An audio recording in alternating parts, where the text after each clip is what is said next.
Greetings fellow men, Servus Männer, it's Red Pill Germany again, and in this video I want to tell you about my experiences here in China with economic inequality that is very obvious in day-to-day life here, or when you just go out the door and cross the street actually.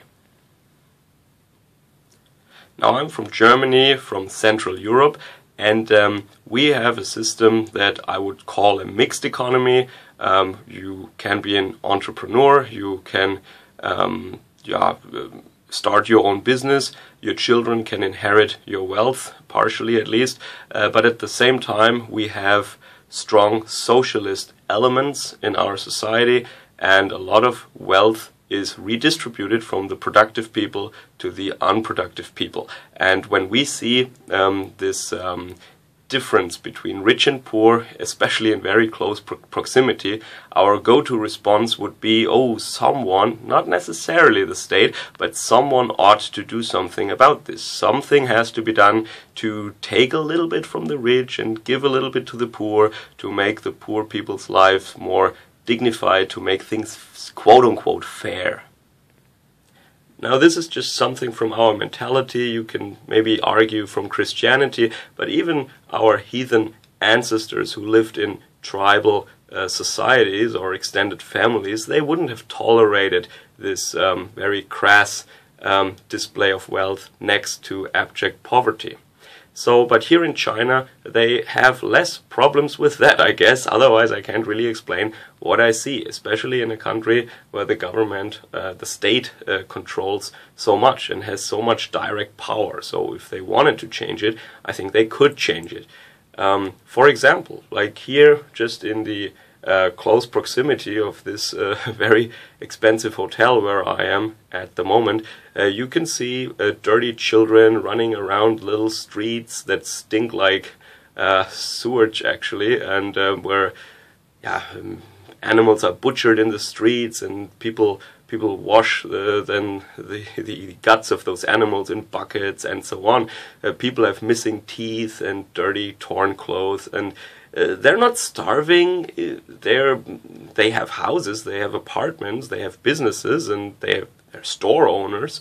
But when I look at them, they don't really strike me as very rich. They're very simple people who are economically maybe not struggling, but they can't afford much, let's put it this way. And I'm sure there is plenty of stuff that could be improved about the education of their children, or about their healthcare, and about their overall economic situation. But then at the same time, you have restaurants, clubs, or stores with imported foreign goods, for example, that are, even to me as a German engineer or something like that, someone who earns more than the median income in Germany, unaffordable. Absolutely unaffordable. I would never be able to spend that much money on these things, and I wouldn't want to actually.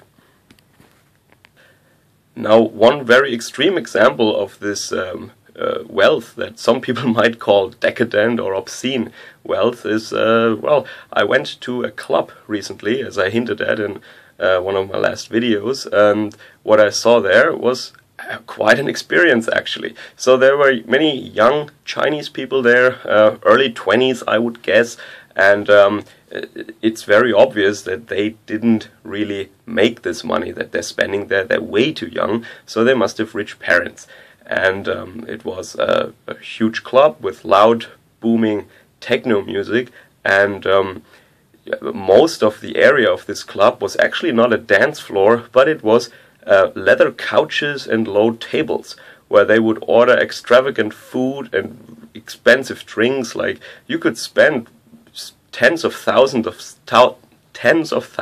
dollars on a bottle of champagne, I think, even, and whiskeys and drinks and stuff like that. Lots of shots, unaffordable to me, I guess.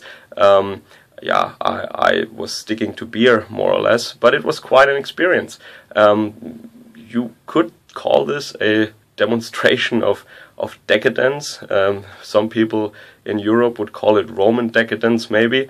But that was quite interesting, how these young Chinese princes and princesses are partying here.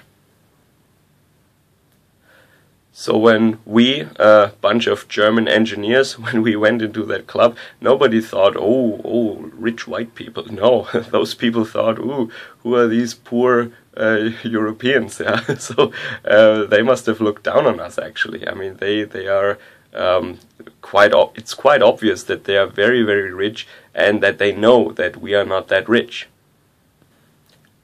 But at the same time, there was some kind of a fascination with the West, or with Western people, so they tried to invite some of us to drink with them, and they offered us lots of stuff, and I think they wanted to speak English, or I don't know. There were no other Westerners in that club really, other than the performers. It seems like there were some performers on the stage in the front, and they were all European, maybe Eastern European, I have no idea.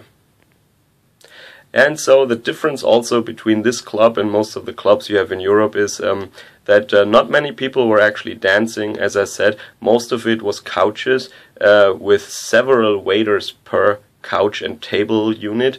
And maybe you would see that in expensive strip clubs maybe or something. But people were more sitting, trying to get the dates that they had drunk. And they were playing some drinking games, like they were playing dice, and yeah, they tried to get the girls drunk more or less, and they ordered really expensive drinks and food. That was the club, basically. And a small group of people was actually dancing in the front on a tiny alibi dance floor, I would say. It was so tiny compared to the rest of the club that it was almost ridiculous to see that, especially when you have been in a European techno club, for example. You really see the difference there. So that was not really a club in our sense of the word. It was something completely different. So this country is quite fascinating. On the one hand side, they really stick to these socialist or communist ideals, like Mao on their money, on the bills, and they celebrate Karl Marx even more than some of the Germans, as I reported on recently in a video.